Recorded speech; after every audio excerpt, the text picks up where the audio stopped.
Welcome back once again. Now we're going to move from the GCC tournament to the gamings, and for that we are so happy to have with us Mikko Perala. He is a founder of the school gaming to talk more about esports and to what extent he thinks that's going to help the young generation to improve their mentality, their thinking, and all etc. We're gonna hear a lot from Mr. Perala talking about this important topic.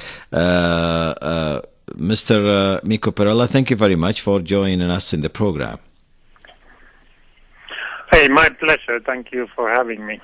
First, we would like to know if you just can talk more about the course that you are about to conduct in Saudi Arabia, about the e-sport, and to what extent you think it is going to be very helpful for those guys who's attending.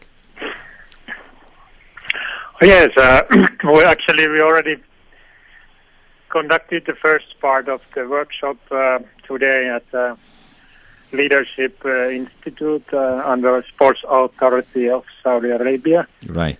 And we have had a nice turnout of young people from some different sports clubs, as well as students, as well as university people, and also government ministry level people today, and we continue tomorrow. And first today we were just explaining what we have been doing in Finland with our concept, and how we can use esports and gaming and the passion that children have for that into a benefit for the good of the society. And of course, a lot of parents out there are very worried about their children playing too much, excessively, and sometimes the conflicts that in families happen because there's not enough information by the parents, and the worlds are just too far apart. But there's a lot to be done using esports and gaming as tools to teach children also very beneficial skills. Indeed. Other than just the gaming skills. Well, I know that you started this experiment in Finland, and it seems to be very successful experience. But we would like to know more about the e-sport. If you can just give us a short brief about it, when it started, and what is actually the future of it. Yeah. Yes. Well, the esports in general is one of the fastest growing sports in the world, and it excites a lot of young people in my country. Among a young male audience, it's already the most followed sport, even bigger than ice hockey, which is the biggest sport in our country, in Finland. But also the same happening in rest of the world. And esports is other than just playing video games casually. Esports is playing those games competitively, and that's what makes it a sport. And when you want to be good in anything, obviously that requires a lot of training.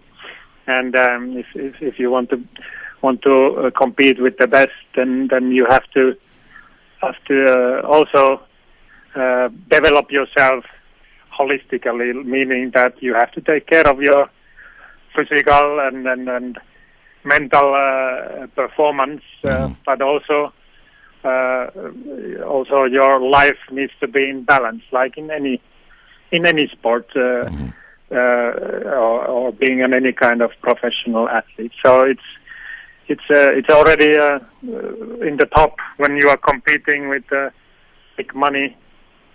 Then there's a lot of competition, and only the best, of course, can win in this sport as well. So that requires certain, a lot of development also from the structures around the gaming world, and that's why there's a lot of interest currently in the market, and also obviously big brands and big media companies also want to share of that. So that's what makes it one of the fastest growing phenomenons in the world at the moment. Let me ask you this. How did you see the response of the participant of this workshops? And to me, I think this is the first experience to have a workshop talking about the e-sport, if I'm not mistaken. And also maybe this is your first experience attending, or visiting Saudi Arabia just to do this kind of course.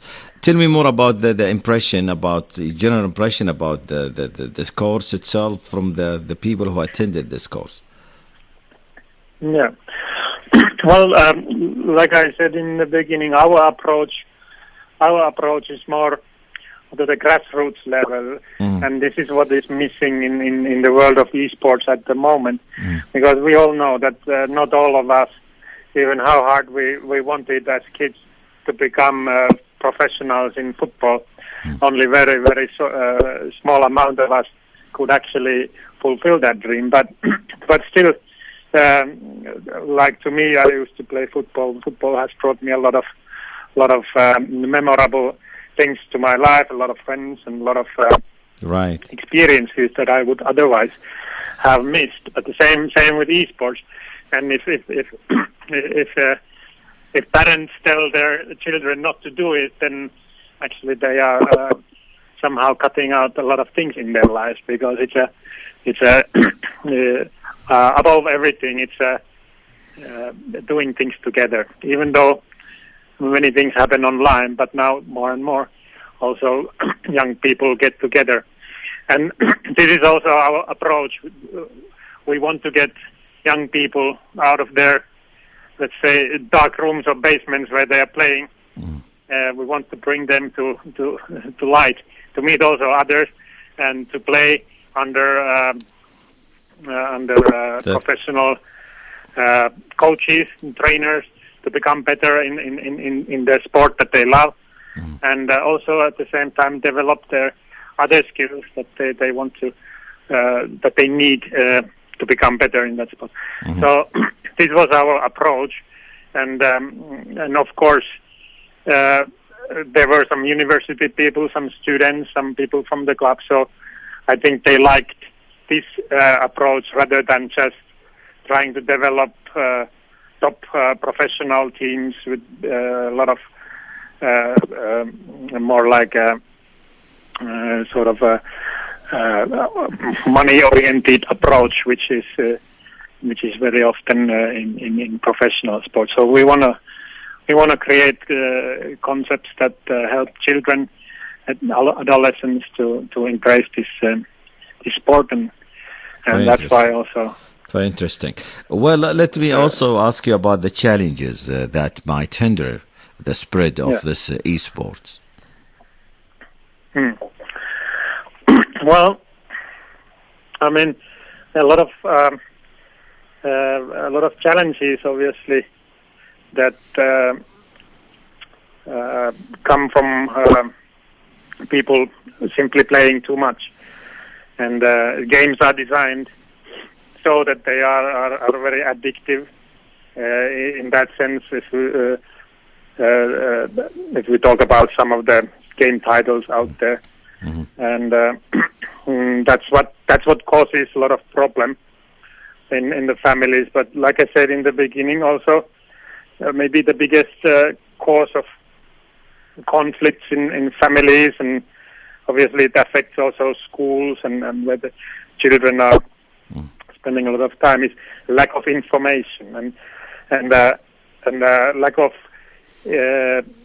expertise and information by the parents and teachers and youth workers to intervene when they see that somebody is playing too much and somebody is losing that sort of grip from the reality. So that's where we all in all the societies, not only in Saudi Arabia but also in Finland alike, need to be more take more action, and that's what also our organization is doing. Apart from setting up youth esports training concepts, we also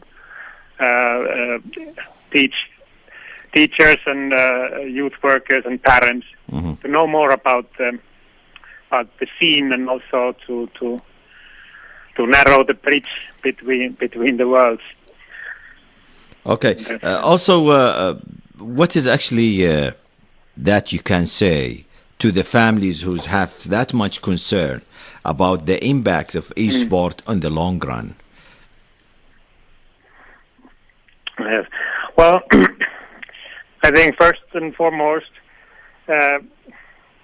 you cannot totally forbid children to do something that they love. I would say to parents to find out more about it. Also know what your kids are doing online in general, but also to study a little bit more what is esports and why is it so important part of their life, and also find out if you can be part of it somehow.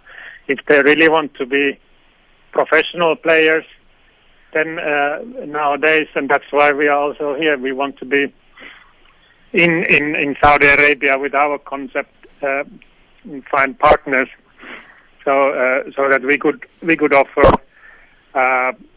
supervised and controlled esports youth training sessions. So maybe this could be for some kids a right way to proceed, because if you want to be better in your sport, then you really need to follow certain process, and just by playing 10 hours a day, that will not make you better, actually. So It's a more holistic approach needed. Right. Also, before briefly, how do you see the future of the esport investment in Saudi Arabia yourself? Well, I see it's a bright future. I think I've been studying Saudi Arabia Vision 2030, and there's a lot of things in there that link directly to what we are trying to achieve with esports. Yesterday I was at Riyadh Boulevard, and there was an esport event, massive, amazing setup. I really enjoyed it. Really nice global level event, and even I was amazed, even though I've seen many things. So I think those people who were there, and then the passion that they put organizing this event was amazing. So I see in Saudi Arabia that thing will grow as it will in other countries as well. And you already have some famous esports player who actually won world championship twice. Right. So I think he's a big star. We expect a bright future in this esport things because people are so attached to the game, and they love it, and inshallah they are not going to be addicted to it, but we want them to be in big love of it, and they just develop themselves in the right way. Mikko Perala, thank you very much for your input in the program, and we wish you all the best in the second day of your workshop, and I'm sure this is not going to be your first to conduct a such thing. Thank you very much, sir. Appreciate it. Thanks.